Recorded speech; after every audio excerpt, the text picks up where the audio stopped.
এবং সবচেয়ে ভয়ঙ্কর ব্যাপার হচ্ছে আপনি যখন কারোর উপর জুলুম করেন, ওই মাজলুম আর আল্লাহর মাঝখানে কোনো ফারাক থাকে না। আল্লাহ ওই ফারাকের পর্দা উঠায় নেয়। বিষ্ণু বলেন, ইত্তাকি দাওয়াতাল মাজলুম, তোমরা মজলুমের বদদোয়াকে ভয় করো, খবরদার।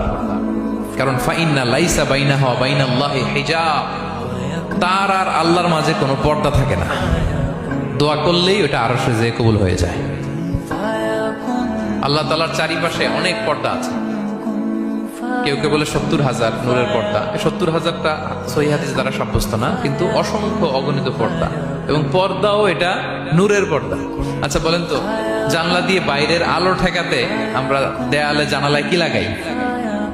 পর্দা লাগাই। পর্দাটা কিসের তৈরি? মোটা কাপড়ের, যাতে করে ওই আলো না আসে। কিন্তু আল্লাহর চারদিকে যে পর্দা, ওই পর্দাটা কিসের?